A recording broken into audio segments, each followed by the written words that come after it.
it going, everybody? Welcome back to Perfect Reload Weekly, where we take a look back at the week in video game news. My name is Steve, and I'm joined, as always, by Christian Slater. Christian, how you doing this week, man? You know, I've spent this past week seeing you start to forge some sort of hope for your future. Watch you figure out what you want to do with your life, making plans, forming goals, all of that. We've been through a lot together, and seeing this change in you to become a better person makes me sick. When I picture you in my mind, it isn't successful and fulfilled. It's in a ditch full of hot dog water, gripping at your blown-off legs as animals use you as a toilet. But, you know, good for you and all that. I would expect nothing less from you. I have asked you to help me study. I have asked you to help me with some flashcards, and you turned your screen into a picture of a middle finger, and then you poured water on my head. So that's how my life has been going. But yeah, so this past week, man, I gotta be honest. We're get a little personal for a second. This past week has just been a blur, man. Sometimes I think the older you get, you look back at some of the things you've done previously in life and wonder, like, how on earth did A, I do that, and B, I have the energy to do that. When I was in college, man, I was working 2 full-time jobs and going to college. Like, I didn't have a life. And now I have, for the first time since being in college, taking classes and having to study and all this. And it's just like, I just want to lay down. Like, just like read like 5 words. It's like, I need a break. I need to just shut down in this corner over here for a second. Just leave me be. So yeah, this past week was an absolute blur, and this upcoming week is going to be an absolute blur as well. So unfortunately, because of that, I don't have a ton of free time to play games, but games were played. So I guess we'll start off with kind of the marquee release of the past week, and that was the long-awaited expansion to Cyberpunk 2077, Phantom Liberty. I really enjoyed Cyberpunk when it came out. I can certainly admit that it had, and still has, even after all the updates. We'll get into the updates, but there's a lot of flaws with the game. And there are flaws with the game that updates can't fix, because I'm not talking about things like bugs or, glitches and, technical things. I think the script had some problems. I think some of the writing is fairly rough. And the way I kind of categorized the writing was, and I certainly don't mean this in a derogatory way, because you can certainly stretch it to make some, I don't know, hateful remarks or something like that. But, you could tell that the script was probably not written by somebody whose native language was English. And that's fine. You don't have to be a native speaker to write, but they needed to have somebody kind of take some passes through the script. I remember specifically some of Keanu Reeves' lines as Johnny Silverhand in the base game were just like, that's not grammatically correct. Like, those words wouldn't go in that order. And, you can kind of like fudge it a little bit by saying like, oh, it's the future and language evolves and things like that. And, you can kind of do that to keep the suspension of disbelief going in your head. But I just always had a problem with the way the game was written. It felt very just very dated. It felt very like early 2000s. And what's funny is, with the expansion out, some of the dialogue in that game continues that way. So, I mean, at least they have, they stuck to their style, like they committed to it, and that's the way they chose to go with things. But I mean, there are things that sound very like Juno.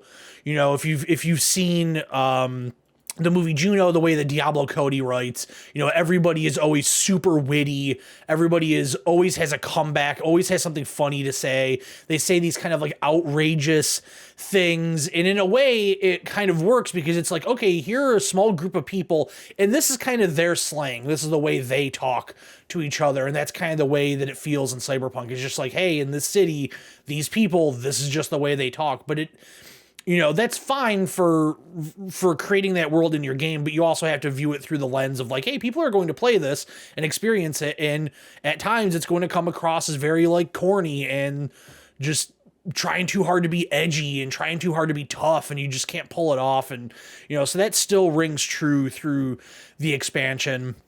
And so, that was my biggest complaint with the game, was kind of the script. I thought the story of the game was, it had some interesting ideas, but it never really went too far into them. I think they could have explored their version of cyberspace more. You only had a handful of sequences that took place in it, and even beyond that, just a handful of missions that even dealt with it as a topic. But, I did enjoy the game. I played that game very quickly. I had it done like within a matter of days after it came out. I think when I booted up Phantom Liberty, I checked like what my end game save was, and it said 38 hours or something like that. So, I played through that game at a pretty decent clip when it came out, because I had it done. I definitely had it done within a week, and I had it done before any of the patches started coming out. So I will say this, that game obviously was very buggy at launch. I didn't experience a ton of crazy bugs. There are some bugs that were in everybody's version of the game. I remember it was like the cop car that was like crashing infinitely in air that everybody could see if they went to like that particular corner in the city. So there was stuff like that was prevalent, but I don't remember ever having like a game breaking bug. I want to say my game crashed maybe a couple of times here and there, but I never really lost a lot of progress. I don't remember ever being really frustrated with any bugs or anything like that. I get the feeling that maybe the PC version had a little bit more of that going on than the Xbox version did, which is what I played through. But overall, I really enjoyed the game. It was one of my favorite games that came out that year. So I was excited for this, and they have put a lot of effort into kind of fixing their image. CD Projekt Red faced, some backlash, the likes that we have never seen in this industry. Sony took their game off the platform. Sony just was like, hey, straight up, you cannot sell this game in this state on PlayStation. That just really doesn't ever happen. There was the situation with the Arkham game on PC, but even then it really wasn't as public as this. This was like Sony was sending a very stern message. Fan investment, fan trust, I think, was eroded quite a bit when Cyberpunk came out.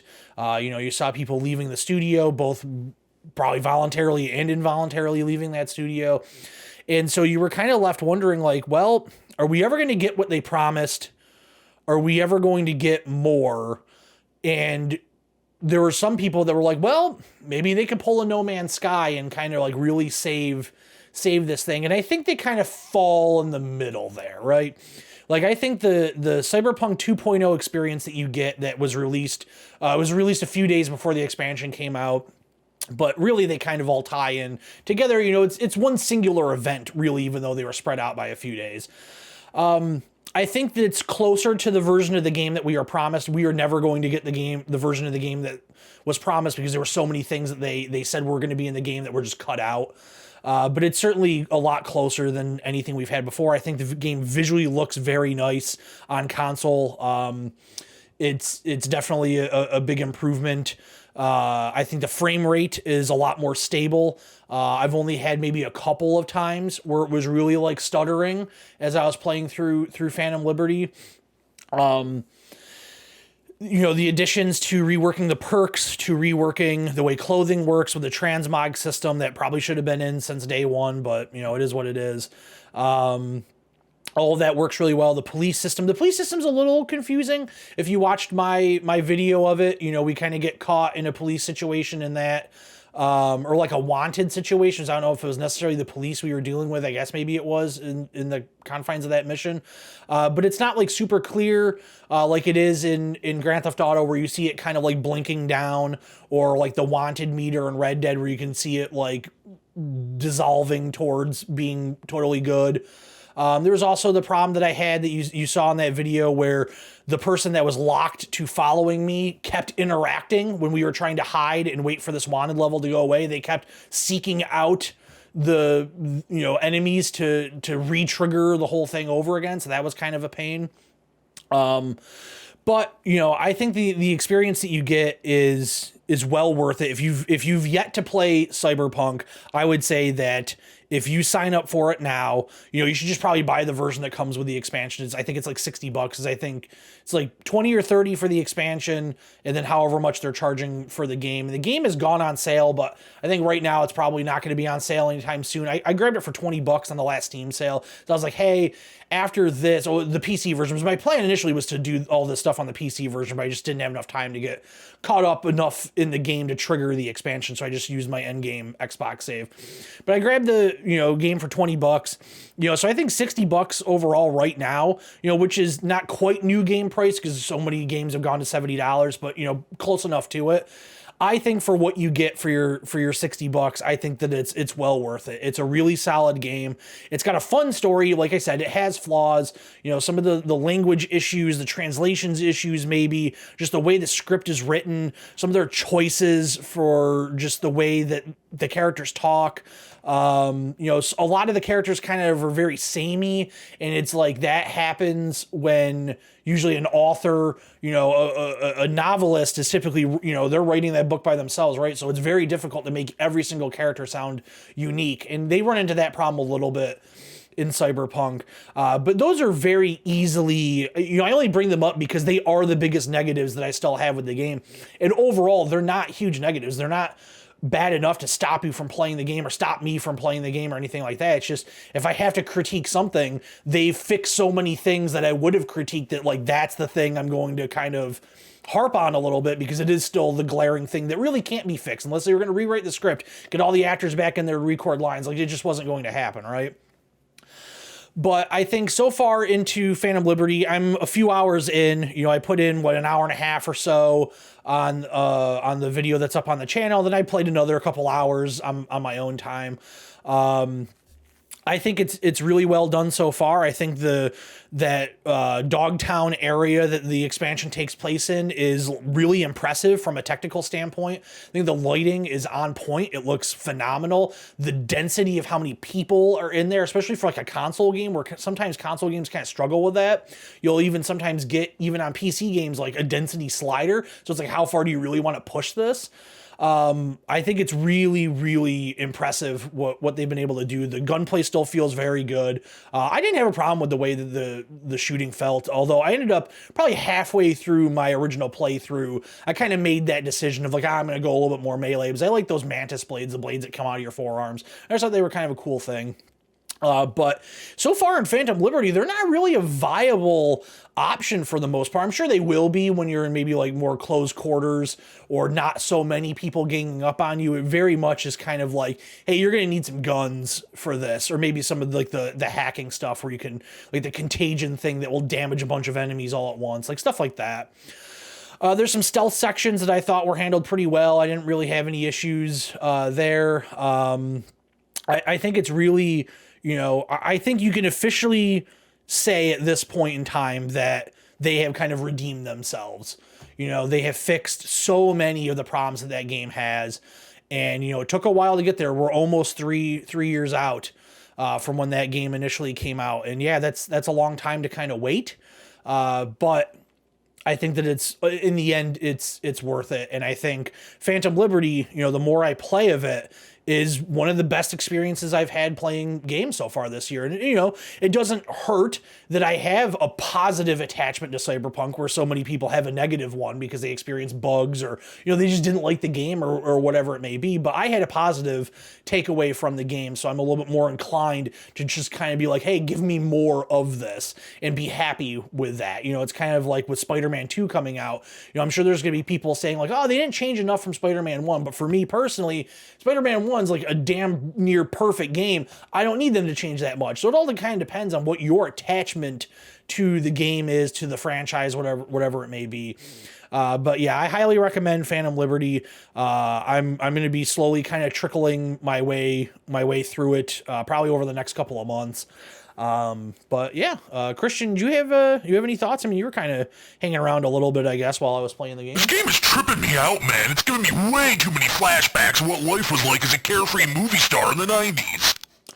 Yeah, I can see that. But other than Phantom Liberty, wasn't too much going on. The only other new release that I checked out was a game called Time Wasters, which is a kind of vampire survivor like game. Steam was having, I don't know if it's still going on, but they were having like a shmup fest where they had a bunch of shmups on sale, and I saw the picture of the game and it kind of caught my eye, and it was only a couple of bucks, and I was like, well, let me give it a shot, and I'm gonna try. We'll see how this week goes, but I'd like to, because I said that, with how busy I am, the channel's gonna be a little light. With that being said, I'd like to try and get a video of this game up at some point this week. I'm not sure if that'll happen, when it'll happen, but I'm gonna try, because I think it is a pretty neat concept. So it is, it's Vampire Survivors. Your weapons are auto firing and you're moving around. It does have that little bit of a twist that some of the other games that are doing this have, where you can manually aim in a particular direction if you want. Otherwise, I guess maybe just choose closest enemy. I'm sure it has some type of system. It did appear at times that it was just closest enemy and not biggest threat, if that makes sense. Like this enemy that would die in one hit was getting prioritized over a bigger enemy like next to it that was maybe just slightly behind it. I would like to see it maybe go to biggest threat, so you can kind of use some maneuverability, but that's a very small gripe. I like the way the game looks. It's very bright, very colorful, lots of big effects going on and stuff. Takes place in outer space.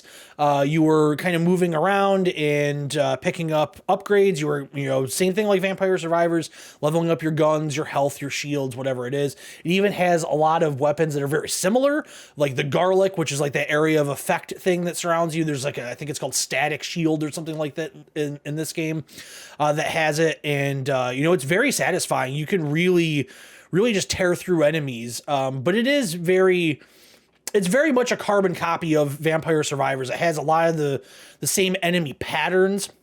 You'll have the instances in Vampire Survivors where you get kind of surrounded by enemies that are a little bit harder to kill, or maybe even impossible to kill, and you just kind of have to survive until an imaginary timer goes away and, it opens up and you can leave. It has that. That happens multiple times. It actually happened the last time I played the last run I did in the game. It happened, and I was like, oh, I think I'm going to be okay. But then it spawned a boss in the circle, and then I just got completely swarmed because I was like, well, I don't have anywhere to go, so I guess I'm just dead. But you can really feel that you are getting stronger every time you die, because you can, get permanent upgrades and things like that. So, it's not doing anything different with the genre. It's not trying to reinvent the wheel, but it is a very bright, fun, colorful package that it, like I said, is only a couple of bucks. And I'm really enjoying it. I'm not sure if it's out on anything besides PC. Let me double check real quick. I think it is just on PC. Yeah, as of the time I'm recording this, it is $3.99. When it goes off sale, it'll be $5, and I think it's certainly worth the sale price, and it's certainly worth the full price as well, if you like that kind of game. If you're not a fan of Vampire Survivors and those other kind of auto shooting games. I don't know if we ever came up with a name. Jeff Gerstmann come up with a name for those. He's usually pretty good at coining all that stuff. But I definitely recommend it. And like I said, I'm going to try and get a video of it up, because I am having a really good time with it. And, hopefully we have that up on the channel. The last thing, I mentioned last week that I was working on a project. I was building a custom lap board so I could have a mouse and keyboard while I sit on the couch and play PC games on my television. And then also get Moonlight and Sunshine and Play Night. Those three I get totally confused in my head. Get that up and running so I can just, connect, controller to my PC and play on the TV. And I got all that up and running. The lap board is not done. All the parts have come in. The mouse and keyboard have come in, except for the mouse pad, the desk pad that is coming. That's getting delivered. The day you are watching this, it is getting delivered. So my hope is on Tuesday, I will have it all ready to go. But what I ended up doing was I ended up playing Time Wasters on my TV, and it scaled perfectly fine, because I have a 4K monitor, I have a 4K, the TV's 4K, so the resolutions match up, so everything looked perfectly fine. Although in Time Wasters in particular, there are no really real video settings in that game. It was maybe windowed and not, and that was it. But I got some emulation up and running. I've been in the mood to kind of go back to the PS2 Xbox era and play some stuff. And so I ended up playing a bunch of Burnout 3 over the weekend because that was a game that I have a really strong connection with. I really loved playing it when it came out. It's so fun and it's so simple and it's just really well designed. It's fast paced. It's doesn't take itself too seriously. That crash mechanic, them in other games have tried to duplicate it, but they've always come up short. And it's just such a pure fun experience. It's not full of licensed cars. It's not full of branding and advertisements because even like Burnout Paradise ended up having a bunch of like advertisements. There was that time period where EA was filtering real ads into their games. Like if you remember in like Skate 3, there's like Miracle Whip ads all over the town. And I think at the time when the games were new, the ads changed. Because I want to say one of the Burnout games had like a bunch of like political ads. Like I think like they had like Obama posters in there or something. I can't remember. I know there was some game at the time that had political ads. But Burnout 3, it doesn't really have any of that. It's got the radio stations, which I totally forgot that at the time, with the exception of like the basketball games, the NBA Live games, like EA was doing a lot of like punk, a lot of pop and pop punk on their soundtracks. Remember the NHL games had them. Burnout, kind of makes sense. A fast paced racing game maybe would have some faster paced music. And then like the one that was always like the real weird outlier was NCAA football. I think it was like NCAA football 06. So it would have been the game that came out in 05. And they had like Bad Religion on the soundtrack. Like it was just like, as a kid, I was like, what? Like, it's like, okay. I fucking love Bad Religion. They're one of my all-time favorite bands, but I didn't expect them to be in a sports game soundtrack, but hey, it works. But the emulation worked pretty good. That game, it's not like perfectly emulated, so there were definitely some issues. And I ended up playing some NBA Live. Oh God, was it NBA Live 04 or 05? I can't remember. So whatever one was the first year with the dunk contest, all the all-star stuff, because that was some of the most fun sports gaming of all time. I know there are a lot of people out there that do not care one iota about basketball, and they played the hell out of that year's NBA Live because that dunk contest was just so much fun. So I ended up playing a bunch of that as well. And that game definitely has some weird graphical hiccups in it, but it is certainly workable. But I have a whole list of stuff that I want to get through that I want to play, and it's just kind of nice. It's kind of nice to turn your brain off a little bit, go back to an older time with games. I've certainly done my fair share of emulation over the years, and at one time I was like pretty heavily collecting retro games and playing a lot of retro games. I had a really nice setup. I think I had 12 or 13 different consoles hooked up to the same TV at one point.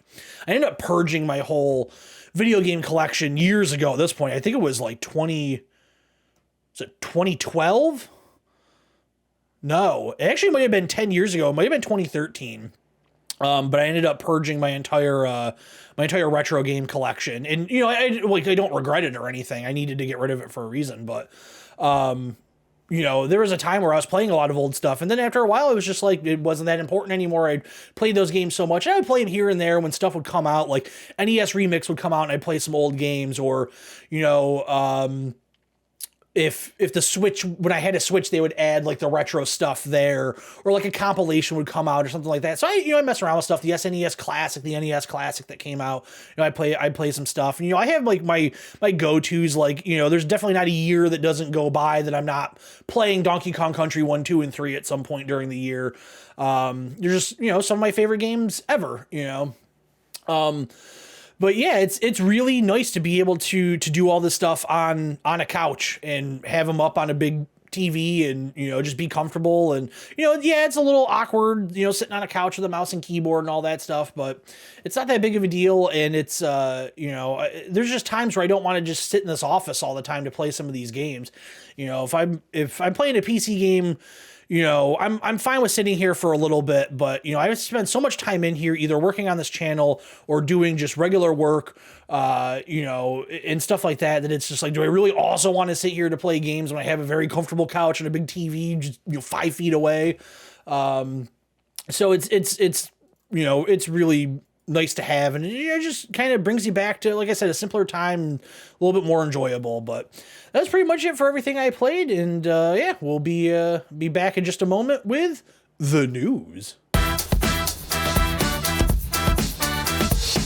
All right, we are back with the news, and my God, it is kind of a depressing week for video game news. It seems like layoffs are just in the air lately. We've had so many reports of them, and probably one of the biggest one yet this year. I think it might be the biggest one this year. Is Epic Games is laying off 16% of its staff, so it equates out to about 900 people.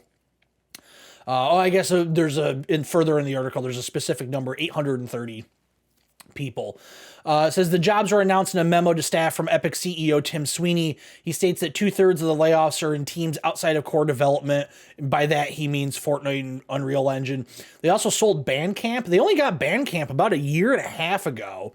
And so they sold off Bandcamp, and they had another company, which was like a web service firm called Super Awesome. They essentially sold it back to themselves.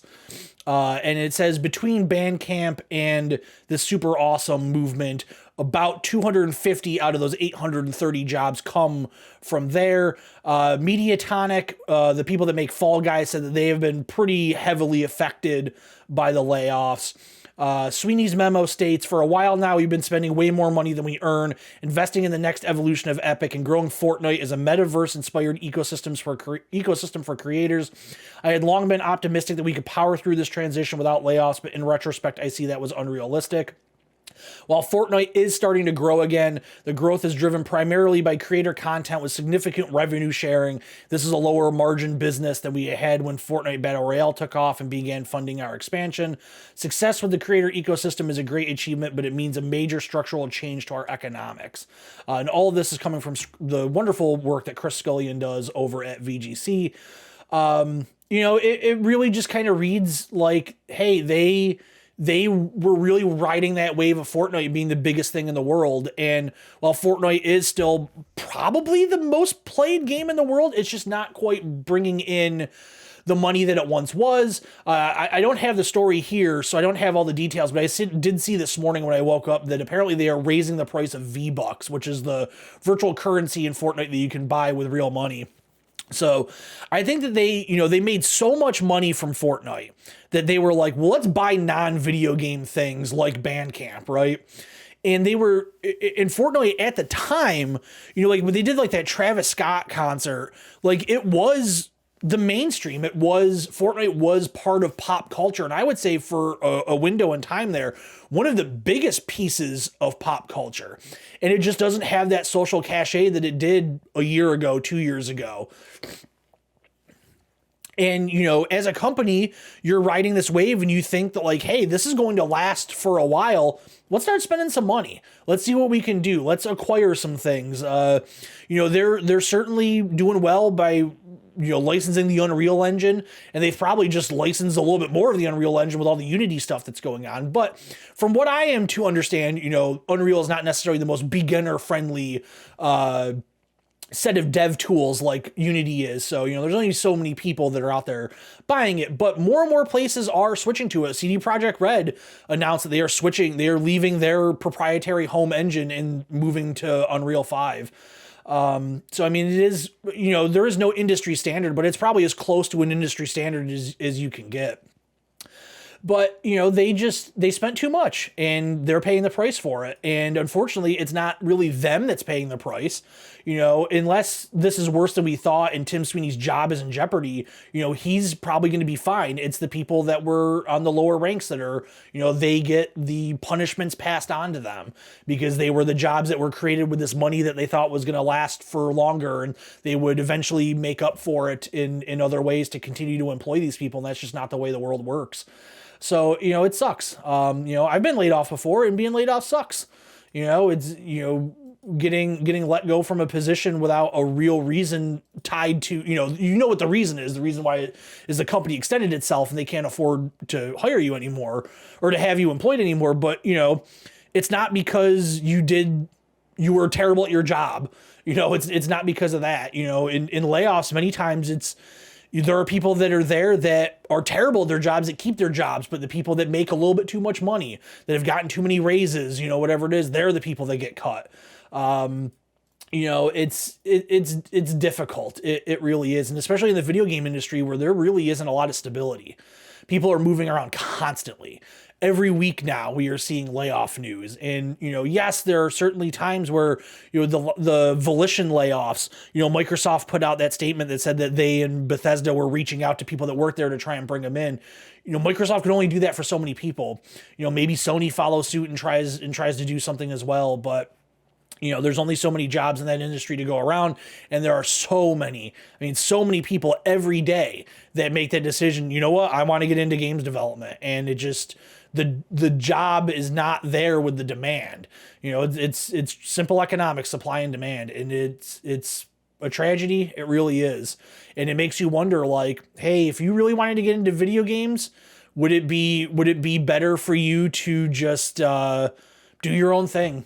Maybe work it on the side, until maybe it blows up. Maybe you pull a Stardew Valley and you make millions. Is it worth to upend your life to try and work on this game, and maybe you work on it for 2-3 years and then it gets canceled and then you're let go. And then it's like, well, I guess I can go work here. Oh, well, they just laid off 10% of their workforce. It's a sad story, and it's a repetitive story, but it doesn't seem like it's going to stop anytime soon. But moving on, speaking of Cyberpunk and CD Projekt Red, I can certainly talk today. So the director of Cyberpunk said that the 2.0 update and Phantom Liberty are the last big updates to the game. They will still, have some people working on the game to make some bug fixes and things like that, but they are pretty much done, and they are going to start working on Orion. And that is their code name for Cyberpunk 2. They said they're using a code name because they don't know if they're just going to straight up call it Cyberpunk 2. I imagine they wouldn't call it Cyberpunk 2. It would be like 2150 or something. I don't know, something to that degree. And it said that his statement also says that the decision to only release the single expansion for Cyberpunk 2077 was a technological one because they are switching to the Unreal Engine. And it said that the 300-person team that was working on Phantom Liberty is joining the current 260-person team working on, I guess, what would be The Witcher 4. And the Cyberpunk sequel is being helmed by a brand new studio called CD Projekt Red in North America. It's actually in the United States. They're, it's time for them to move on. They had a rough 3 years. I'm not going to rehash everything I said in the beginning of the show, but, they had a rough 3 years with this. They've finally gotten the game into a point where it's like, okay, we're good. I think we're good. It's not a perpetual game like No Man's Sky, where they are going to continue updating that game over and over and over again. For them, they want to finish this and move on to next things. I don't know when that Witcher game is going to come out. I would say end of 2024, between end of 2024 and end of 2025 is probably the most likely thing. I don't know how far into development they are. Getting 300 people all of a sudden to start working on it, I imagine would speed things up a little bit. But, they take their time with their games. Look how long it took for Cyberpunk to come out from when it was announced. And, The Witcher 3 was such a groundbreaking game for them that launched them into the mainstream, and they still have a little bit, even though they redeemed themselves with Cyberpunk, there is still kind of that negative air around them, that, they know that they need to come out with something really, really special for the next Witcher game. And I'm sure they feel that same way with the next Cyberpunk game, but I think for the Witcher game, especially, that's kind of their bread and butter. That's what brought them to the dance, right? Like, that's what they're best known for. I'm sure they want to make a really big impression. And I think for them, what they probably want to do with this game is what From Software did with Elden Ring, where there were a lot of people that were kind of put off from the Souls games because they had this reputation for being very daunting, being very difficult. And then Elden Ring comes out and it's slightly more accessible, and they were able to spin the public perception into it being this like, hey, even if you didn't like these other games, you should really play this one. And obviously, that I don't mean spin the public perception in like a negative term, like, they were trying to pay for positive press or anything. It's just they put out a really, really solid game that shared a lot of mechanics of those games that some people felt turned off by. And lo and behold, it becomes a massive phenomenon and arguably the greatest or the best game to come out last year. So I think CD Projekt Red probably wants to do the same thing for the next Witcher. They, as big as Witcher 3 was, they want that like huge Elden Ring impact. They want their games to be looked upon the same light as a From Software game or like a God of War, a Spider-Man, kind of like Starfield for Xbox, I guess would be the closest analog. Like this is a big defining game. Like this is an important event. When our game comes out, we want people to be like, hey, we're going to release our game the month after because we want to get out of the way of it. I think that that's kind of what they want. They want to come out swinging for their next game. So, I'm not a big Witcher fan. I played, I scratched the surface in The Witcher 3. I probably played a dozen hours or so, maybe a little bit more. I played a little bit of The Witcher 2 when it came out. I think I even played a tiny bit of the original Witcher, which was like incomprehensible to figure out how to play. So I don't really have like a strong attachment to it, in any significant way, but I'm game to try out whatever they release. So, hopefully it all works out for them. All right, next up, some kind of weird news with Sony and a statue maker named Gaming Heads. Now, I collect toys, but I don't really get into statues, so I'm not familiar with this company called Gaming Heads. But apparently they've had a long-standing relationship with Sony. It says they've worked with Sony PlayStation for more than 10 years to bring you some of the best video game collectibles and have been trying hard to get them to change their mind. And the reason why they're trying to get their mind was they had a statement issued to them from Sony to destroy all of its licensed PlayStation stock. So they had statues from Jak 3, God of War, Last of Us Part 2. They also had items up for pre-order that they wanted to be destroyed, like a Sly Cooper statue, an Ellie and Joel diorama, and a Bloodborne statue. There was an open letter posted on the company's Twitter account that says that the decision was made by Sony, but doesn't explain why Sony made the decision. So it's kind of a really weird situation. There hasn't been an update since then, but I have to imagine this has to be some like really bizarre license expiration deal. And there was either Sony didn't communicate that they were pulling the license ahead of time, because why allow pre-orders to go out, right? Like if you're this company and you know that like, hey, in October, let's say October 2023, we're losing the Sony license, you wouldn't start putting stuff up for pre-order and promise things in the future, right? Because we've seen that recently in the toy world with WWE and Mattel, where they all of a sudden kind of out of nowhere, and I'm sure they were well aware that it was going to happen, but it's seemingly maybe not with how the way it played out, but they lost the license to Macho Man Randy Savage. So Macho Man Randy Savage, who is unfortunately deceased, much like Andre the Giant, his likeness and license is doled out by a company. It's not like a member of Randy's family. I believe his brother was handling that before his brother passed away. It's licensed out by a company. That's why you see so much Macho Man stuff that is not tied to wrestling. Like he continues to be essentially, for lack of a better term, the mascot for Slim Jim.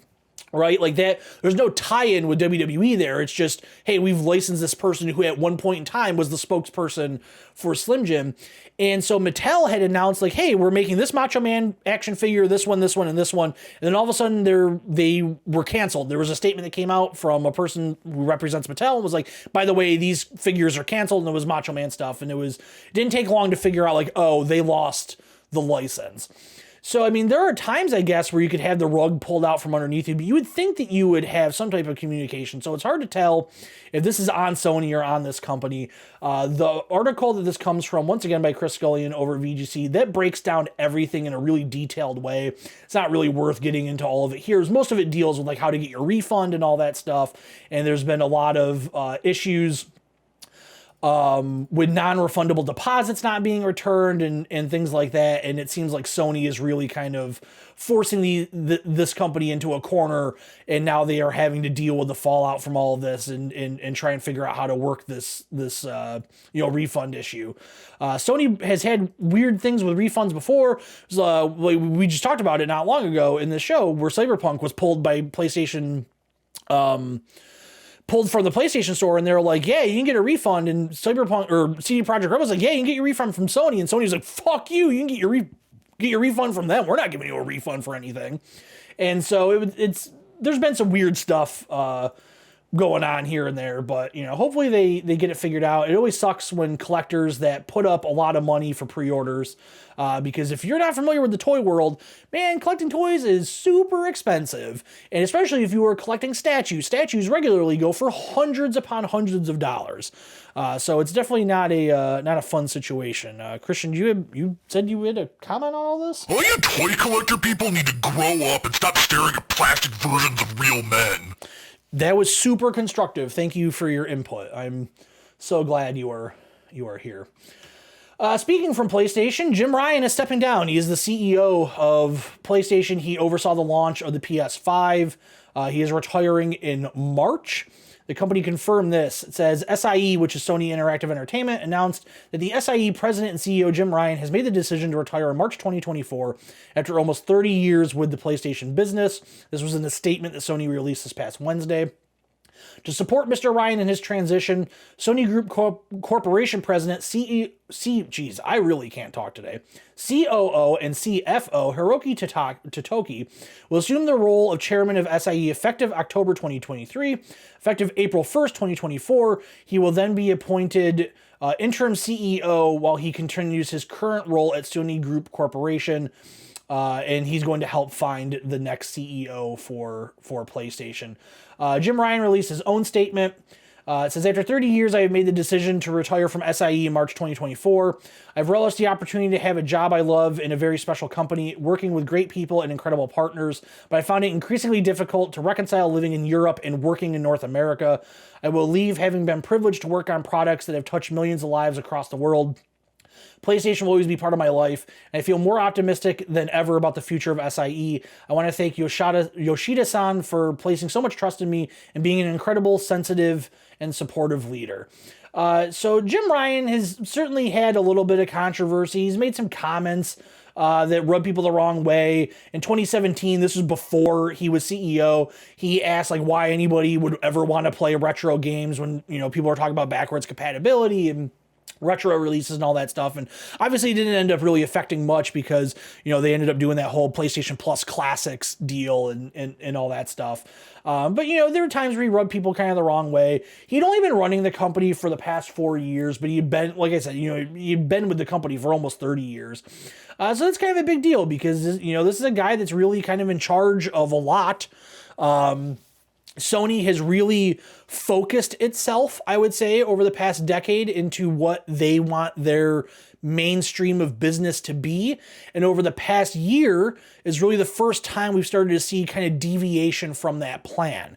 With the rise of Uncharted, they really decided, okay, we're going to cement ourselves as the video game developer and platform maker that focuses in these big narrative third-person action games. They did the Uncharted series, Last of Us, God of War, Ghost of Tsushima, all that stuff, right? And that's kind of, they've said time and time again, this is our focus. They just put out a statement the other day saying, we are not changing from this focus. However, if you look at a lot of the games they announced this year during that formerly E3 window, that Summer Game Fest window, there are a lot of games as a service. They ended up acquiring Bungie, so they have Destiny under their wing, and they didn't take, Destiny away from the other platforms or anything like that, but, it's a big games as a service thing, right? And then they announced probably 3 or 4 more during that presentation this summer. So a lot of fans are kind of worried, hey, publicly they keep saying hey, we're going to make these things, but, Uncharted is seemingly done. The Last of Us, maybe they make Last of Us 3, but we've also heard that Naughty Dog is working on something that's not Last of Us. the God of War games, they said that they weren't going to do a trilogy. It was just going to be the two. So they're off doing something different and no one really knows what that is. So I think that's going to be one of those things where over the next few years, kind of like what happened with Xbox, where with Sony, all these games kind of came out in succession, like fairly close together. And it always seemed like Sony had a big first party game out, whereas Microsoft was in this period of like, well, we're working on them, they're just not out yet. And now they're starting to trickle out, like over the next couple of years, we're going to get them. And I think maybe the reverse is going to happen to Sony, where Sony has all their studios working on stuff. Insomniac is really the only studio that has like publicly announced like, hey, here's our plan. Spider-Man 2 comes out this year, and then we're gunning for like 2025 for Wolverine. Where they've kind of publicly announced like, hey, this is how it's going to go.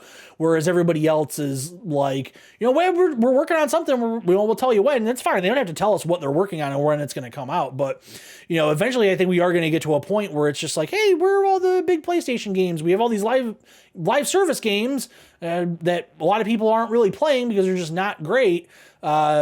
Okay, it's whoever takes over this role is going to have to kind of balance that out and figure it out. So I'm curious to see who it is. I imagine it's going to be somebody probably within the PlayStation family. I imagine they probably don't run out and get an outsider. But it remains to be seen. Next up, Sega announced that they were canceling Hyenas. So Hyenas was this game that was coming out. They've had multiple trailers. I believe they had like play testing and all that stuff going on. I think there was just a new trailer like not long ago, like maybe a couple weeks ago. And then they announced the other day that like, hey, they're canceling it. And they've also canceled a bunch of other games, none of which were announced. So we don't really know any details about them. This game was being made by Creative Assembly, so it's definitely a departure for them. Creative Assembly is mostly known for the Total War games, and they have a new Total War game coming out. It comes out like in a week or two, Total War Pharaoh. And it says because of this cancellation of Hyenas, looks like Creative Assembly is going to have to cut some jobs. It says that they have confirmed they will be making redundancies across the company. I gotta be honest, with the footage I saw of the game, I didn't get into any of the play test stuff. It didn't look great. It didn't look like it was going to be the next big shooter game that's out there that's the live service type thing. We've even seen the one that's kind of hyped up to be the next big one, although I don't know if it will. I think it'll be successful, but I don't think it's gonna be the next big one, is X-Defiant. X-Defiant's kind of on hold right now because they failed certification, so we're kind of in a holding pattern for them to come out. I don't think this probably would have done better than X-Defiant. I don't think it was going to usurp like Warzone or Destiny even as kind of like the big zeitgeist shooter that's out there. It probably would have found an audience for maybe about a year, then unfortunately probably would have been retired. So maybe they just figured they would cut their losses. But I'm curious because it said, they canceled other games that were in development. So that leads you to wonder like, well, what else is Sega really working on? They have the companies that fall under the Sega banner, like Ryu Gagatoka, who's got 2 Yakuza games coming out. Atlas is always releasing stuff.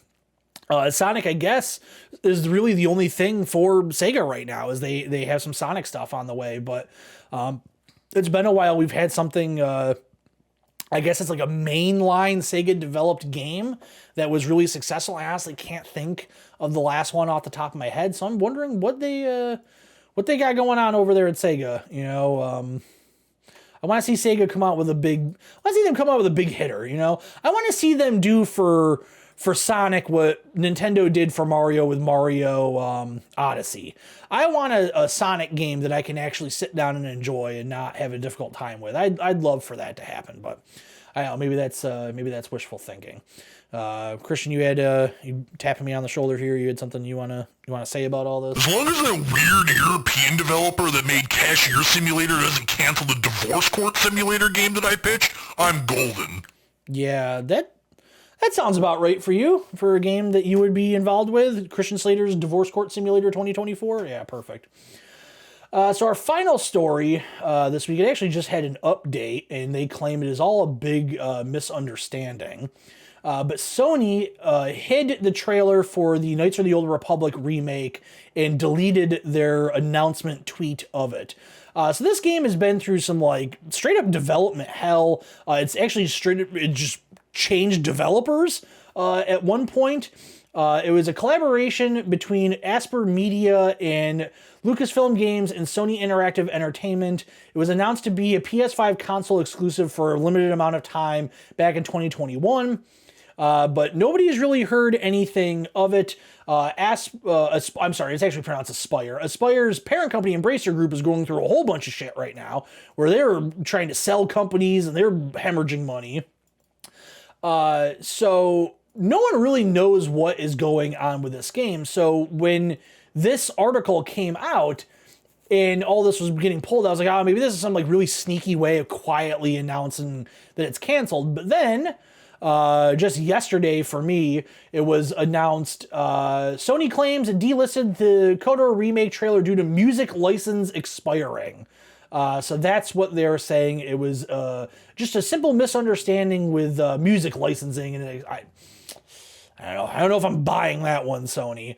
But the Star Wars games are in this really weird situation right now where, in many ways, they're in better shape than they ever have been. You know, what is going on with, man, my camera's all screwed up today. All right, well, whatever. This show's gonna look graphically weird. You know, the Jedi Survivor, or the Jedi series, Jedi Survivor and Jedi Fallen Order, have done very, very well. Star Wars Outlaws from Ubisoft is being super hyped up, and it, you know, from what we've seen, it looks very, very good. You know, it remains to be seen, you know, how well it does financially and all that stuff. But then, like, all the ancillary Star Wars stuff, like the Quantic Dream thing, we had a little bit of an update last week about it. We still don't know when that's coming out, what's going on with it. Nobody's seen any gameplay or plot details or anything like that. The KOTOR remake, you know, you already know what that game is, basically, because, you know, it's obviously it's a remake of an existing game.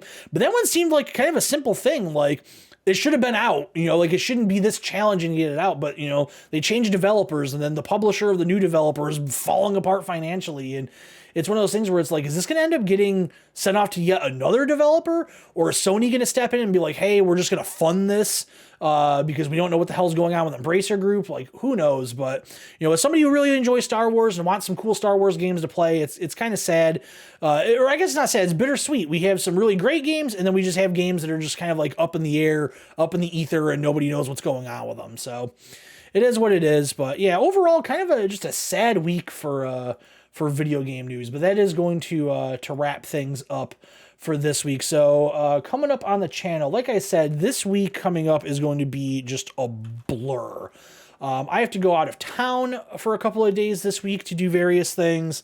And I am just incredibly, incredibly busy. Assassin's Creed comes out this week. I cannot make a commitment to buy that game because if I buy it, it's just not going to get played. I still need to get through Mortal Kombat.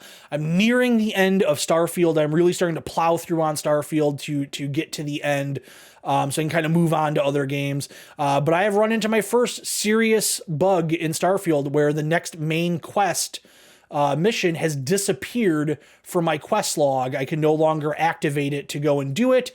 I looked it up, and it does appear to be a common bug that is going on with the game. So I started doing a bunch of side quests because I figured, hey, why don't I just start crossing off all these side quests? I did a bunch of them, and then I started doing some in like the higher level systems that I'm not quite ready to do, but thankfully I've actually pulled through pretty okay. Died a couple of times, but I'm doing those okay. But the side quest that I'm on right now also has a widespread bug where all of the characters in the quest turn on you and start attacking you, so you can't talk to them and advance the story. So that's been a big issue. So yeah, between Starfield, you know, starting to wrap that up, I got to get through Phantom Liberty, got to get through the story of Mortal Kombat. You know, Forza comes out soon. So yeah, it's going to be kind of a lot of the playing of the same stuff. I'm going to try and pop some other stuff in here so I have, you know, some variety to talk about on the show. But like I said, it's probably going to be a little light, you know, on the channel in general. Probably no shorts being made for a little while. You know, I'll try and get some gameplay stuff here and there. Like, I'm going to try and get that Time Wasters video up this week. We'll definitely do a video when Forza comes out. But other than that, you know, it's probably just going to be this show for a little while until things slow down a little bit. So I appreciate your patience for all that.